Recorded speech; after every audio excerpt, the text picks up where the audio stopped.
안녕하십니까. 오늘은 기출문제를 이제 풀도록 하겠습니다. 오늘은 기출문제 111회 기출문제부터 시작을 하도록 하겠습니다. 자, 우리 기출문제 풀로 가시죠. 자, 기출문제 우리 111회 문제풀이는 이제 실무편부터 시작이 됩니다. 자, 이론편은 이제 우리가 한꺼번에 모아서 제가 올려드리도록 하겠습니다. 일단 실무부터 70점이기 때문에 요거부터 잡은 다음에 이론을 본격적으로 하도록 하겠습니다. 자, 여기 있는 이제 기출문제에 들어오시면 여러분들은 이제 프로그램을 이제 공인회계사가 아니라 여기는 세무사예요. 자, 세무사에 기출문제 다운로드 111을 받으시면 2023년 걸로 나오세요. 백데이터 거기는. 그러니까 2023년 걸 까신 분은 우리가 얘기하는 한 년씩 올려서 이렇게 풀도록 하면 무리가 없으시고요. 다른 이제 출판사라든지 이런 데 가서 내려받으신 분은 이미 이제 풀려져 있을 겁니다. 그래서 저는 이제 미리 들어와 있기 때문에 여러분들이 들어오실 때, 자, 요걸 이제 꼭 선택을 하셔야 돼요. 자, 그래서 111의 대동산업을 이렇게 선택을 해서 들어오시면 돼요. 이렇게 변경해서 여러분들이 이렇게 이제 들어오신 거예요. 자, 그럼 이제 우리가 일반 전표부터 이제 뭘 먼저 선택하든 상관은 없습니다. 자, 실무 먼저 시작을 하는데 내가 원천 징수를 먼저 하셔도 되고요. 그다음에 일반 전표, 메인 매출 전표 뭐 순서대로 하셔도 되고 부가세를 먼저 하셔도 큰 논리는 없습니다. 자, 일단은 저는 이제 순서대로 가겠습니다. 일반 전표 입력부터 우리가 시작을 하도록 하겠습니다. 일반 전표 입력이 들어오시면 자, 우리가 예를 할 때는 우리가 날짜를 이렇게 나옵니다. 이제 1월이면 1월 전체의 내용을 여러분들이 등록을 하시면 이제 문제사항이 2월 달, 3월 달 계속 이렇게 이런 식으로 나와요. 그러면 1월 달에 긴장을 하셔가지고 1월 달에 다 입력을 하시고 나오시는 분들이 계신데 그거는 이제 오답이 됩니다. 그래서 정확한 월과 날짜에 우리가 얘기하는 돈이 들어오고 나간 거를 전표에 입력하셔야 되는 거예요. 그래서 특정한 날짜를 조회하면 내가 다음 2월 달이다. 2월 달은 바꿔야 되잖아요. 그죠?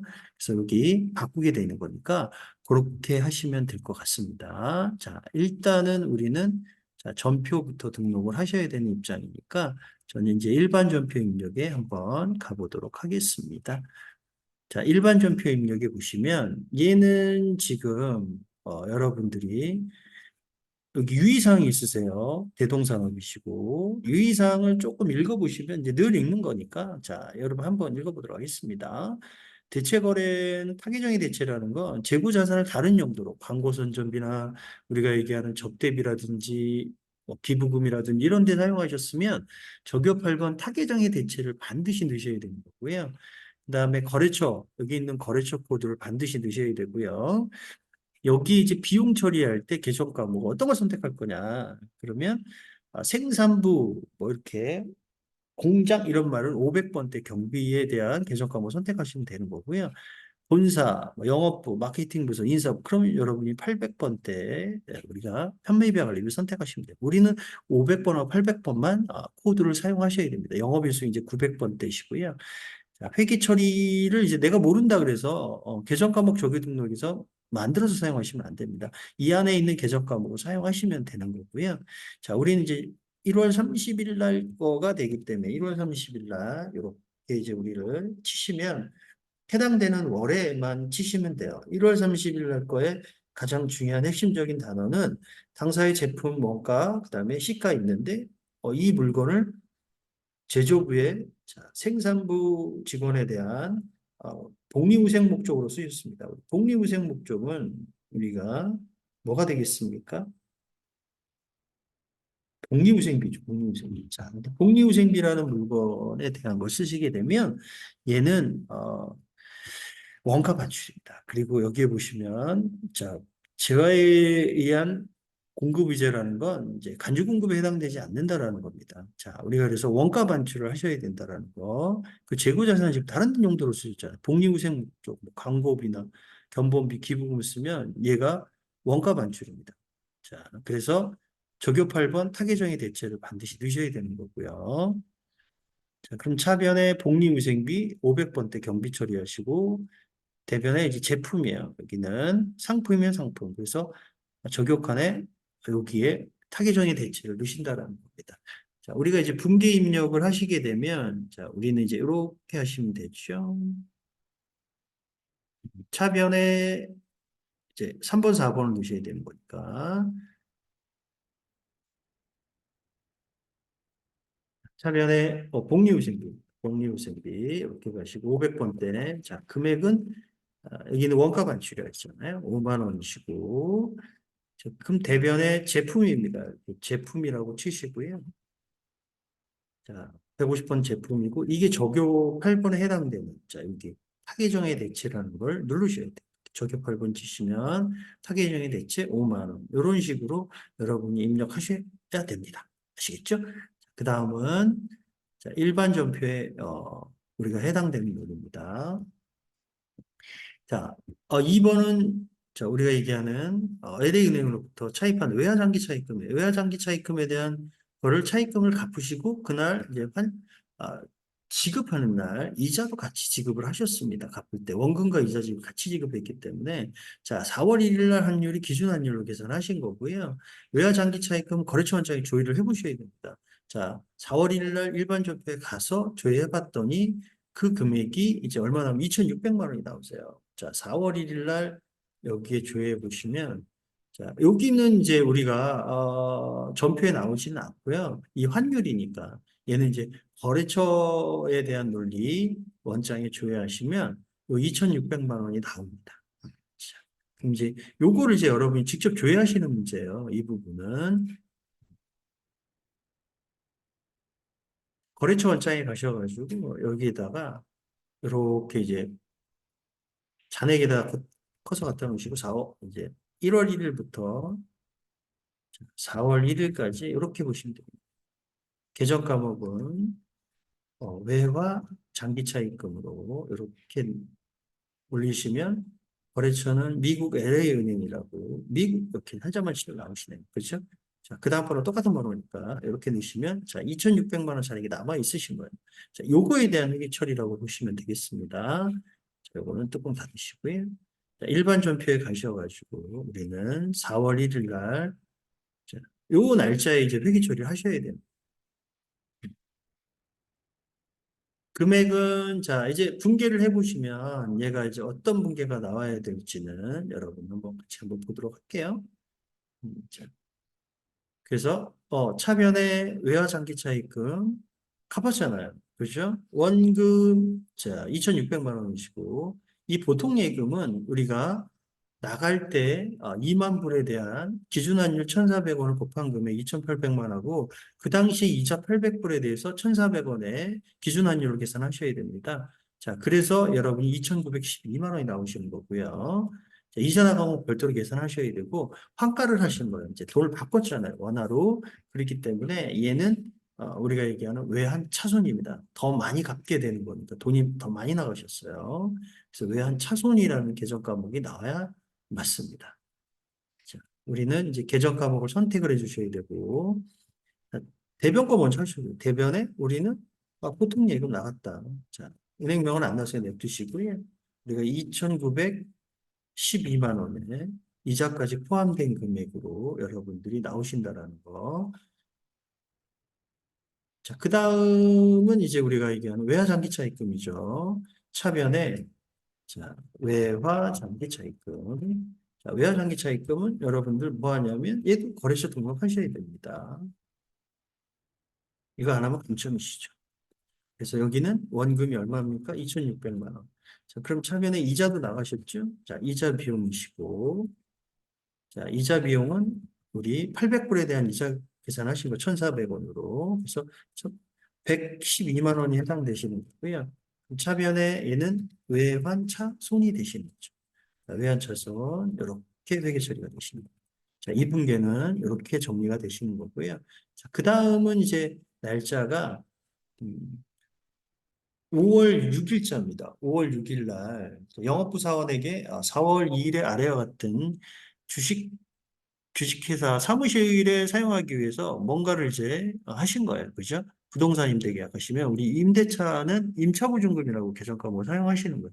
이 보증금에 대한 거를. 그래서 임차보증금 여기 계약서에 보시면 2천만 원 있고요. 계약금이 따로 있잖아요. 이 보증금에 대한 계약금 중개 4월 2일 날 거래를 보시면 이게 이제 계약금 중 200만 원은 우리 선급금입니다. 선급금의 거래처를 반드시 등록해 줘야 되는 거고요. 나머지 잔액은 여기 보통 예금으로 인출하셨어요.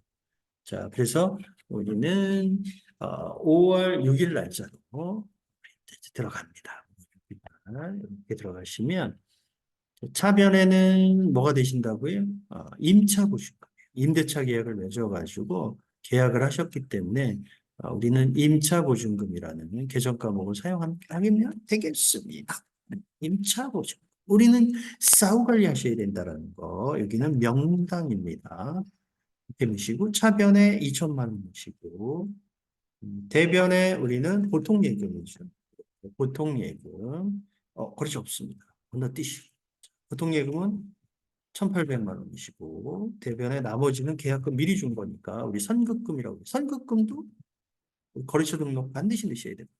이렇게 200만 원 이렇게 넣으시면 되겠습니다. 그 다음은 자 4번은 이제 우리 대손 처리하신 거를 회수하신 거예요. 자 대손 처리에 대한 회수 부분은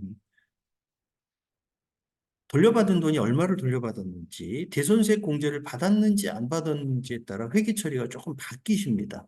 자, 지금은 이제 여기 보니까 전에 이제 대손세 공제를 충족했다라는 건 이 금액 자체가 부가가치세가 포함된 금액이에요. 여러분들이. 자, 그래서 부가가치세 포함된 금액 계산했을 때 얼마인지를 여러분 직접 계산하셔야 되고요. 전기 회수하신 불능된 거를 회수하신 거니까 외상매출금에 대해서 부가세 포함 대손세 공제 받았다라고 얘기하면 자 전기에 대손세 받았던 공제 금액을 토해내는 거예요. 쉽게 얘기하면 275만 원에 곱하기 110분의 10에 대한 해당되는 금액 25만 원에 대한 논리입니다. 자 우리가 전기에 했을 때는 이렇게 됐겠죠. 또 대손상각비나 대손충당금이 있으면 일단 부가세 예수금 25만 원 받고요. 그 다음에 충당금을 채워 넣으면 되는 거고, 충당금이 없었으면 대손상각비가 나오시는 거고, 그래서 또는이라고 적어 놓은 거고요. 외상매출금 275만 원 못 받게 되는 거고요. 그럼 이거를 회수했다 이거예요. 8월 20일자에 대한 거를 받은 만큼만 처리하시면 됩니다. 보통 예금 275만 원이 되시는 거고요. 옛날에 부가세 받았던 거를 다시 돌려놔라. 공제 받았으니까. 그래서 단기 회수하시게 되면 25만 원만큼 부가세 원위치로 갖다 놓으시고 나머지 건 뭐겠습니까? 대손충당금 다시 원대복귀 하시는 거예요. 그래서 대손충당금을 선택할 때 109번을 선택하셔야 된다는 거. 아무 번호나 선택하시면 안 됩니다. 자, 그래서 얘는 특정한 날짜 조회하시고 자, 차변에 받은 만큼 보통 예금입니다. 보통 예금을 얼마 받으셨냐? 275만 원 받으셨어요. 자, 이 중에 대손세 공제받은 거 부가세 예수금 다시 제자리로 돌려놓으셔야죠. 그래서 부가세 일수금 얼마입니까? 25만 원이라는 거죠. 25만 원만큼만 돌려놔라. 자, 그래서 25만 원 여기 들어오시는 거고요. 해당되는 금액이. 그럼 나머지 거만큼 뭐 해야 돼요? 대손충당금 다시 돌려놔야겠죠. 쌓아놨던 거, 없앤 거 다시 원위치. 자, 그래서 몇 번입니까? 얘는 원위치 할 게 외상매출금에 관한 거였으니까 우리가 이게 109번이 해당되시는 거죠. 자, 이렇게 정리가 되시는 거고요. 자, 5번의 논리는 자, 우리가 업무용 승용차에 대한 차량을 취득하셨습니다. 차량을 취득하신 거의 부분은 우리는 구입 시 재반 비용은 원가에 가산하십니다. 유형자산, 무형자산이든 재고자산이든 구입 시의 재반 비용은 원가에 가산한다. 자, 그래서 취득 시에 들어가는 비용이 이제 뭐 취득록세도 있고 시운전비도 있고 자 근데 보유할 때 내가 가지고 있을 때 낸 세금이 있어요. 이런 거 이제 재산세라든지 자동차세는 우리 비용 처리합니다. 세금과 원가라고 처리하시는 거고요. 여기서는 이제 우리가 차량 운반부 보통 예금 이렇게 처리하셔야죠. 그럼 얘는 9월 19일 날짜로 정리가 되신 거죠. 9월 19일 이렇게 자, 우리 차변에 뭐가 돼야 된다? 차량 운반부. 자동차를 살 때 취득세를 냈으니까 차량 운반부라고 처리를 하셔야 돼요. 차변에 차량 운반부 금액은 125만 원이시고 대변에 보통 예금으로 125만 원 이렇게 정리가 되시면 되겠습니다. 이렇게 이렇게 하시면 되겠네요. 이렇게 정리되시는 거고. 그 다음은 이제 우리 메인 매출 전표입니다. 우리 메인 매출 전표는 문제가 이제 5문제 나오게 돼 있어요. 5문제, 요거 5문제입니다. 자, 우리가 얘기한 메인 매출 전표로 가시면, 자, 여기 메인 매출 전표에 클릭하시는 거예요. 그럼 이제 여기 창이 하나 뜨실 겁니다. 일반 전표는 뚜껑을 닫겠습니다. 여기 오시면, 자, 여기 이제 유의사항이 있어요. 그죠? 여기 똑같이. 자, 얘도 마찬가지로 타겟형에 대체해 있으면 반드시 넣으셔야 되고요. 여기는 우리가 얘기하는 전자면 반드시 열라고 하셔야 되고요. 별도의 거래처는 똑같습니다. 여기 경비도 500번대, 800번대 일반적으로 똑같은데요. 여기 틀린 게 있다라고 얘기하면 우리가 하단에 전자에 관련된 건 이제 뭐 여기 보시면 이제 열라고 표시하시면 되는 거고요. 여기 전자에 열라고 표시한다. 그리고 하단에 이제 신용카드라든지 뭐 우리가 얘기하는 불공이라든지 수출에 대한 사유 이런 것도 반드시 넣으셔야 됩니다. 자, 첫 번째 거에 대한 문제는 날짜가 지금 4월 2일입니다. 전체 거 표서를 갖다 놓으시고요. 자, 품명, 수량, 단가, 공급가액, 부가세. 자, 수량, 단가는 안 넣으셔도 큰 무리가 없지만 그러나 뭐는 명확하게 넣어야 된다. 공급가액과 세액은. 그리고 하단의 분계, 이 분계 선택은 자유다. 꼭 뭐 외상을 현금으로 아니 외상을 혼합으로 넣거나 혼합을 외상으로 넣어도 뭐 그런 무리가 없다. 얘는 정확한 분계만 맞으면 된다. 이렇게 보시면 돼요. 자, 그래서 전자세금 계산서 발급이에요. 계약금 받아놓은 게 있고요. 여기 보시면 그 다음에 어음으로 받으셨습니다. 나머지 건 외상으로 하시고 우리가 얘기하는 메인 매출 전표를 이제 선택하실 때 좀 유의사항들이 있죠.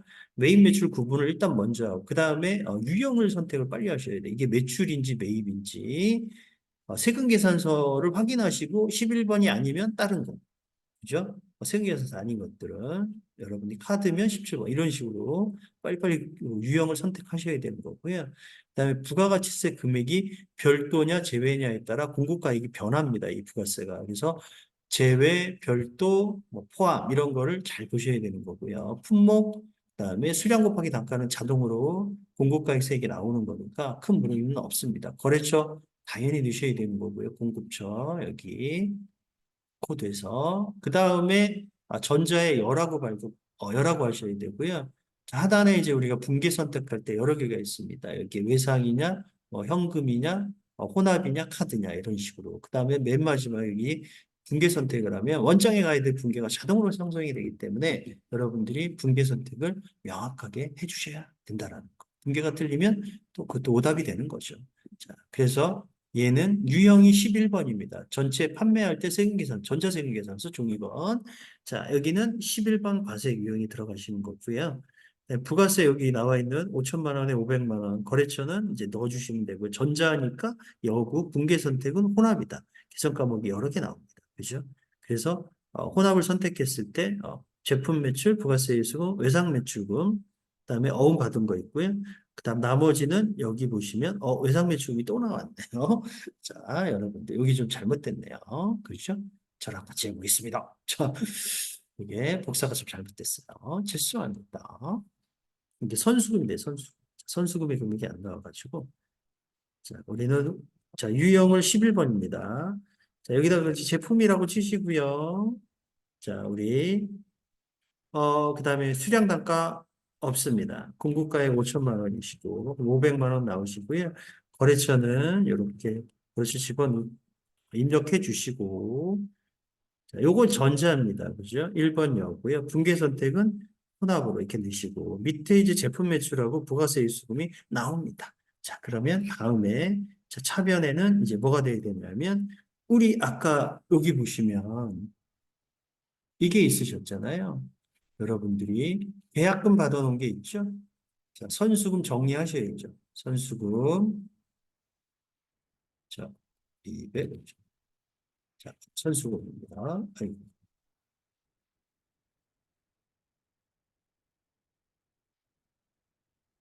자, 요 선수금 미리 받은 돈 정리를 하셔야겠죠? 자, 여기 이제 500만 원이시고, 자, 그 다음에 어음으로 받으셨어요. 어음 받으면 우리 받으러음이고, 거래처는 똑같습니다. 그죠? 거래처는 똑같기 때문에, 받으러음이, 자, 얘는 지금 얼마냐면, 3천만 원 되시겠죠. 여기 보시면, 3천만 원. 나머지 거 뭡니까? 우리가 이게 외상입니다. 외상에 나머지 금액 2천만 원이 들어가 있으시죠? 매출시 외상은 외상 매출금이라고 이렇게 처리되시면 되겠죠. 자, 그다음에 2번에서 중요한 분계는 자, 우리가 해외 매출 거래처인 여기에 제품을 어떻게 하셨습니까? 1개월 후에 받기로 하시고 세금계산서 발급이 없죠. 수출 신고번호 나왔으면 우린 얘를 뭐라 그럽니까? 직접 수출하신 16번 유형이 세금계산 발급 안 돼 수출을 얘기합니다. 16번이시고요. 공급가액은 300에 우리가 부가세는 없습니다. 자, 그 다음에 거래처 넣으셔야 되고 여기 외상이라고 하시면 되고요. 혼합이라고 넣으셔도 뭐 큰 무리는 없습니다. 자, 영세일 구분에 요 밑에 사유를 넣으셔야 돼요. 그다음에 수신고 번호 여기 나오면 적으셔야 되는 거고요. 자, 그래서 외상 매출금, 제품 매출 이렇게 되시는 거죠. 날짜는 이제 4월 9일로 되어 있습니다. 특정한 날짜 이렇게 조회해 주시고요. 자, 품목은 그냥 넣으시면 되겠죠. 우리가 얘기한 제품이라고 넣으시고 유형이 뭔지를 명확하게 선택을 해 주셔야죠. 자, 유형이 어떤 게 있는지 우리는 보도록 하겠습니다. 자, 품목은 그냥 제품이라고 하시면 돼요, 얘는. 자, 16번 수출이시고요. 우리가 얘기한 제품이시고. 자, 공급 가액이 이제 300이죠. 자, 거래처는 이제 거래처 넣어주셔야죠. 우리가 얘기하는. 이거 안 넣으면 안 되시는 거고요. 자, 영세일 부분에 우리는 어떤 수출이냐. 직접 수출, 대행 수출 포함이다. 이렇게 첫 번째 거 넣으시고요. 수출 신고 번호 쭉 넣으시면 돼요.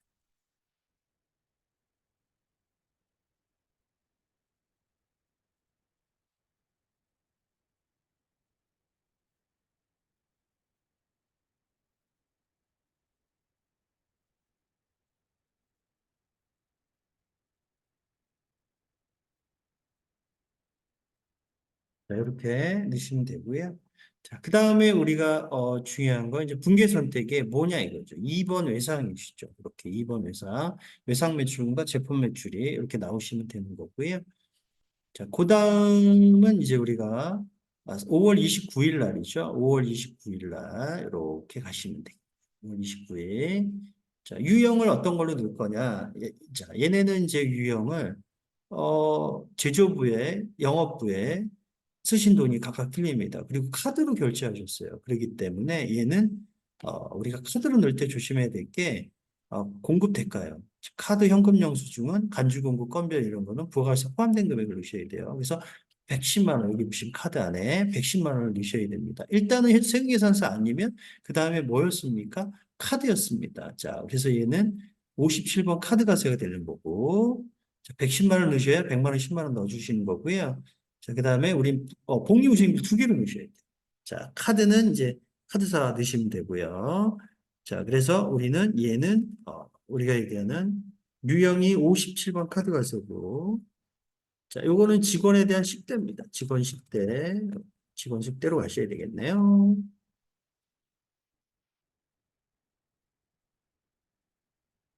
여기 좀 잘못됐네요. 여기 넣을 때 뭘 넣으라 그랬죠? 공급 대가. 얼마를 넣는다? 110만 원. 부가가치세 포함된 금액을 넣는다. 반드시. 안 그러면 우리가 오답 처리를 합니다. 그래서 110만 원 이렇게 내시면 100만 원, 10만 원 되시는 거고. 거래처는 이제 어, 참신가등이라고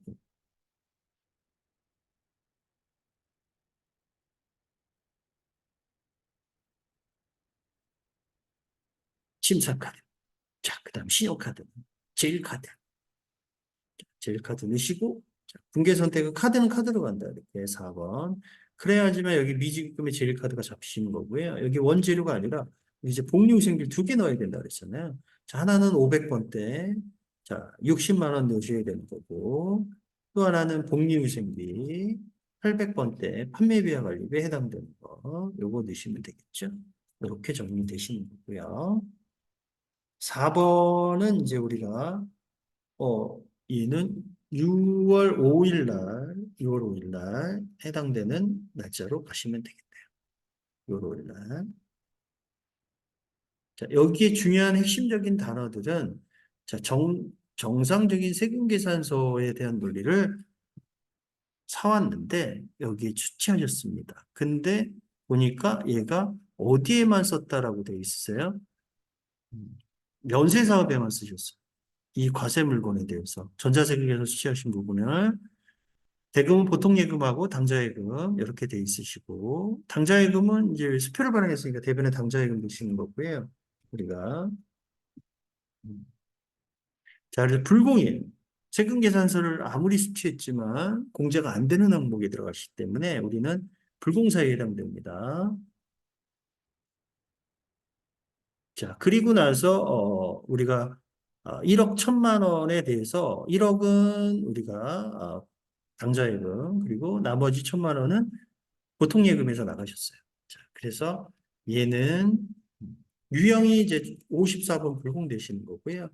품목은 이제 기계장치라고 하셔야 되고 공제가 안 되는 거예요. 금액은 자, 여기 공고가액이 1억입니다. 그것에 그 다음에 거래처 넣으시고요. 얘를 어떻게 할 거냐? 여기 보시면 자, 전자입니다. 1번 여라고 넣으셔야 되고 불공사유는 우리 면세사업에 관련된 걸로 바꿔주셔야 돼요. 이렇게 5번 자, 분계 선택은 혼합으로 넣으시고 이렇게 3번 혼합 자, 이렇게 가셔야 되는 거고요. 그럼 대변 이제 여기는 이제 밑에 내려오시면 기계장치라고 바꿔주셔야 되고 대변의 결제 방식이 당좌예금입니다. 수표 발행이 좀 당좌예금. 금액은 자 여러분들이 여기 보시면 여기에 자 1억입니다. 1억. 자 1억이시고 그 다음에 나머지 거는 자 우리가 보통 예금으로 결제하셨어요. 1천만 원 이렇게 되시는 거예요. 여기 숫자가 좀 잘못됐네요. 0이 동글뱅이가 1천만 원이에요. 죄송합니다. 숫자가 잘못 났어요. 자, 그 다음에 5번은 증빙이 이제 현금 영수증입니다. 여기 보면 자, 영수증에 대한 논리로 처리되신 부분이세요. 자, 그래서 6월 15일 날짜로 자, 회계 처리를 하셔야 됩니다. 요거는 자, 그래서 현금 영수증 발급이고 유형이 우리는 자, 61번이 한가가 되시는 거고 여기도 마찬가지예요. 공급 대가 부가세 포함된 금액으로 넣으셔야 된다라는 거. 자, 그러면 얘는 이제 뭘로 하냐면 소모품비로 계산하셨어요. 그럼 소모품비 20만 원에 2만 이렇게 대변에 현금 지출하셨으니까 현금이라고 하셔야 돼요. 자, 6월 15일 날짜로 가시면 되겠습니다. 6월 15일 날 유형은 61번 현가시고 자, 품목은 자, 우리가 얘기하는 여기 보시면 소모품이에요, 소모품. 자, 우리가 소모품을 사셨어요. 그럼 소모품이라고 하시면 되는 거고요. 여기는 소모품 이렇게 하겠습니다. 뭐 자세하게 넣으셔도 되고 청소용품이라고 넣으셔도 되고 공급 대가죠 22만 원 이렇게 넣으시면 20만 원, 2만 원 되시는 거고요. 거래처 이렇게 넣어주시고요. 우리는 자 얘를 이제 분계 선택할 때 뭘로 선택할 거냐? 1번 현금. 자, 밑에서 계정 과목을 바꿔주셔야죠. 소모품 B로. 네, 얘는 공장 제조부 이러면 500번대 이렇게 비용 처리하신다라는 거 이렇게 하시면 될 것 같네요. 자, 그 다음은 이제 부가가치세 신고서입니다. 신고서 작성 문제가 있습니다. 자, 그러면 우리 부가가치세 가셔야겠죠. 자, 부가가치세. 자, 부가가치세. 여기 모듈에 가셔가지고 얘는 수주신고 실적 명세서입니다. 그러면 요걸 치고요. 우리 수주실적 명세서에 가고 그 다음에 우리 영세율 명세서까지 작성하라고 되어 있으세요. 자, 그래서 수주실적 명세서에 클릭을 해주시고 과세기간은 1기 예정신고기간입니다. 자, 예정신고기간에 1월부터 3월까지 이렇게 클릭해 주시고 그러면 이제 수출신고 번호하고 여러분들이 이제 각자 다 치셔야 되는 논리 중에 하나죠. 자, 요거 해당되시는 부분을 쭉 치십니다. 이제 돈을 언제 받았느냐가 이제 중요한 거죠. 그래서 원화로 부가세를 신고할 때 공급 시기 도래 전이냐 이후냐에 따라 요 이제 금액이 환율이 바뀌어요. 원화를 이제 환산하시는 경우가 자, 제임스 회사 같은 경우에는 선적일이 1월 30일에 돈은 언제 받으셨어요? 1월 25일 날 돈을 일찍 받았어요. 그럴 때는 환가일에 환율로 계산을 하셔야 되는 거고요. 이 펜던 기업 같은 경우에는 여러분들 얘는 선적을 2월 20일 날 했는데 돈은 4월 20일, 23일 날 돈을 바꾸셨어요. 공급시기 이후죠. 그럼 얘는 선적일에 기준 환율, 제정 환율, 이 환율로 계산하셔야 되는 거고, 필수 상사는 우리가 이제 엔화입니다. 엔화는 100엔당 금액이 800원이라는 거예요. 이걸 나누시면 조금 더 편하게 해서 환율이 이제 8엔이 되는 거죠. 그래야 정확한 금액이 나오시는 거예요. 나누셔야 돼요. 1엔당 가격으로 측정되어 있기 때문에 1달러당 가격, 이게 환율이 그렇게 나오시는 거예요. 자, 그래서 여기 보시면 수주 신고 번호 그대로 치시면 돼요. 첫 번째 거.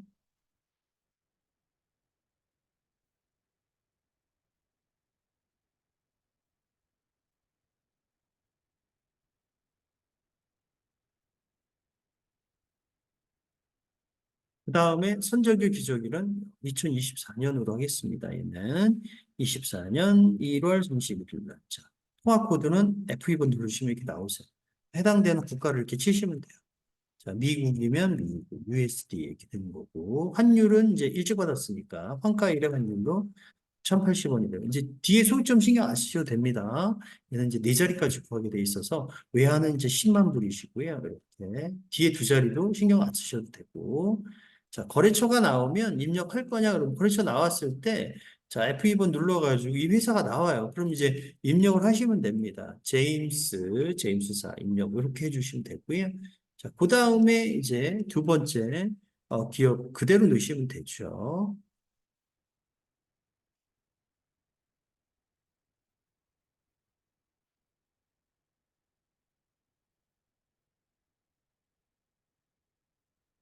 그 다음에 이제 선적일 기저일을 넣으시면 2024년도 2월 20일 날이 되는 거고요. 얘도 마찬가지로 USD. 자, 환율은 이제 선적일 기저일의 환율로 넣으셔야죠. 돈을 이제 나중에 받는 거기 때문에 얘는 1,050원이 되십니다. 1,050원에. 가지고 있는 환율은 우리가 8만 불이시고, 자, 그래서 F2번 누르셔가지고, 자, 요거에 대한 회사를 넣으시면 되죠. 랜덤 회사. 랜덤. 저 랜덤. 이게 나오시죠. 자, 그 다음에 큐수 상사 거.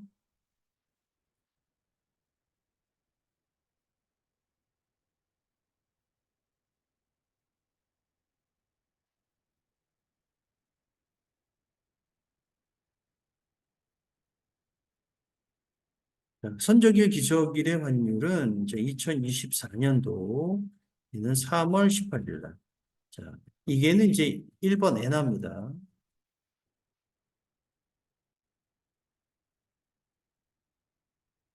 자, 환율은 이제 이게 이제 환율을 100엔당 가격이어가지고 나누시면 할인이 나오시는 거고 외화는 500만 원 이렇게 곱하시면 4천만 원이 나오시는 거예요.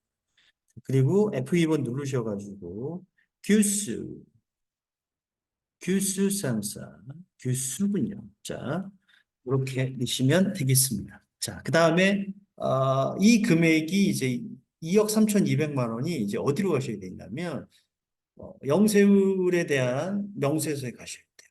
난 이런 수출을 위해서 신고를 한다. 저장을 누르시고 원래는 땡겨오는 건데 이 금액을 여러분들이 적어 놓으셔야 돼요. 자, 이걸 이제 여러분들이 수출 영세율 명세서로 여러분들이 가셔야 된다는 거죠. 자, 여기 영세율 매출 명세서에 가셔가지고 일기 예정 신고 기간을 여러분이 넣으시면 되겠습니다. 자, 예정 신고 기간 1월부터 3월이 되겠죠? 이렇게 1월부터 3월까지 금액이 이제 직접 수출하신 거잖아요. 우리가 얘기하는 아까 금액이 이제 요 금액이죠. 자, 이 금액만큼 넣고 얘도 저장 누르셔야 돼요. 이렇게 저장 눌러주시고 이렇게 하시면 자, 여기 해당되는 작성이 다 되신 거고요. 자, 그 다음에 부가가치 신고서 작성 문제입니다. 우리는 부가가치 신고서에 가셔야 되고요. 부가가치 신고서 여기 가셔가지고 자, 여러분들이 자, 과세기간은 2기에 해당되는 부분이세요.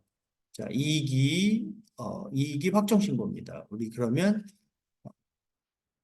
확정신고 10월 1일부터 12월 31일까지 이렇게 넣으시면 자, 기존에 이제 무슨 숫자가 있으면 지워주시면 되고요. 이거는 없으니까 그대로 이제 여기 있는 빈칸에다가 여러분들이 하나하나씩 채워주시면 돼요.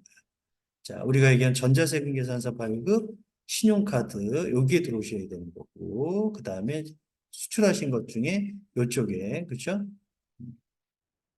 그 다음에 영수증 세금계산 발급부는 여기 5번 박스에 그 다음에 대손색을 회수했으니까 여기 정수로 표시하셔야 되는 거고요. 매입은 자 요거는 가산세 대상이 됩니다. 왜? 영세율은 법이 문제예요. 전자 발행을 해야 되는데 종이 발행하셨기 때문에 얘는 반드시 가산세가 있습니다.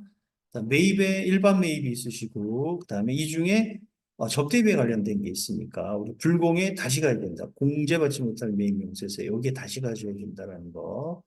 예정신고 때 확정신고에 반영하기로 한다라고 돼 있고 홈택스에 전자 어, 신고를 직접 하셨습니다. 우리 기타 경감소에게 우리 전자신고세 공제를 받을 수 있습니다. 자, 여기까지는 체크를 하셔야 되고요. 우리 부가세 신고서에 가보시면 자, 아까 세금계산서 발급분이 5억에 자, 그다음에 5천이셨고 신용카드 우리 공급 대가로 되어 있으면 우리가 나눠서 이렇게 적으셔야 되는 거고요. 아까 내국 신용장 구매 확인서에 의한 건 5번 박스. 자, 기타는 우리 세금계산 발급 안 되는 거예요. 자, 그리고 회수했으니까 돌려받으신 거 아니에요. 그러면 부가가치세 포함된 금액으로 곱하기 110분의 10한 300만 원을 여러분들이 대손세 가감에다가 여러분들이 정수로 이렇게 300만 원 표시하셔야 되고요. 이렇게 합계 더하시면 이 금액이 나오셔야 되는 거예요. 그럼 우리는 이제 이쪽에다가 세금계산서 발급분에 대한 5억의 자, 5천만 원 있으시고 신용카드는 우리 8천이 있으셨습니다. 800이 있고요. 영세후 세금계산서 발급분은 5천이셨습니다.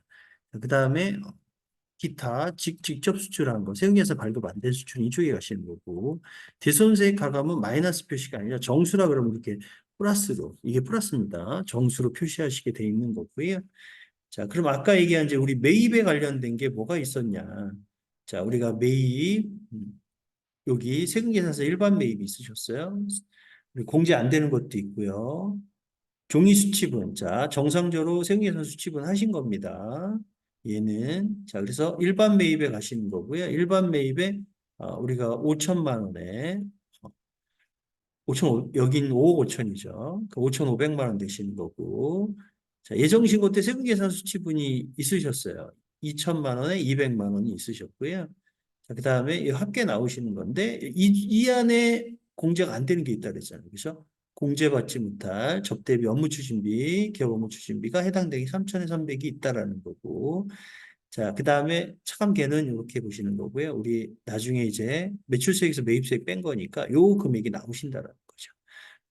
자, 우리는 자, 매입에 예정신고 누락분도 분명히 있습니다. 그거 잘 찾아내셔야 되고요. 여기는 5,500만 원 되시는 거고요. 자, 예정신고 때 매입분은 자 이쪽에 가시면 매입의 예정신고 누락분이에요. 이쪽에 세금계산서분 수취분에 자 2천에 200이 들어가셔야 되는 거고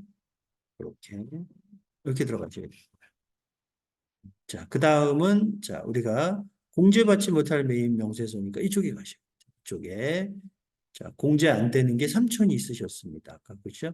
그럼 여기에다 50번 난에 3천에 300에 해당되는 금액을 적으셔야 되는 거고 아까 전자신고 한다 그랬죠?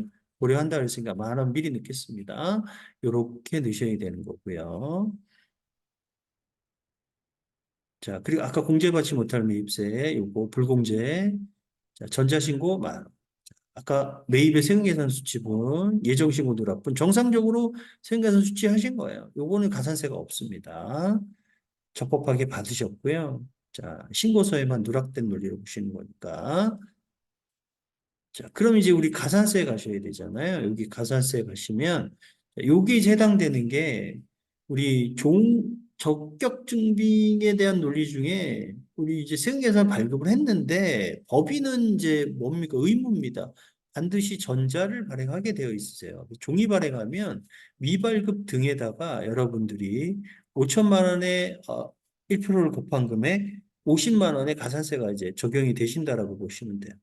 이렇게. 자, 그럼 우린 가산세란에 여기 가십니다. 여기 들어오셨으면 미발급 등이에요. 여러분들이 5천만 원을 넣게 되면 2%가 금액이 계산된 금액이 나와요. 그럼 2% 계산된 금액이 아니라 우리는 다시 수정을 하셔야 돼요. 얼마로?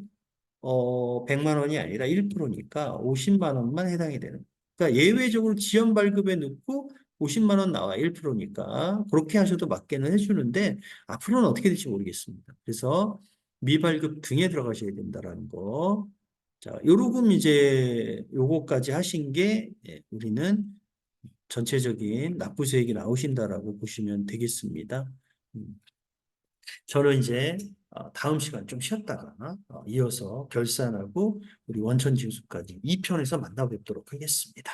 자, 좀 쉬었다 하겠습니다. 감사합니다.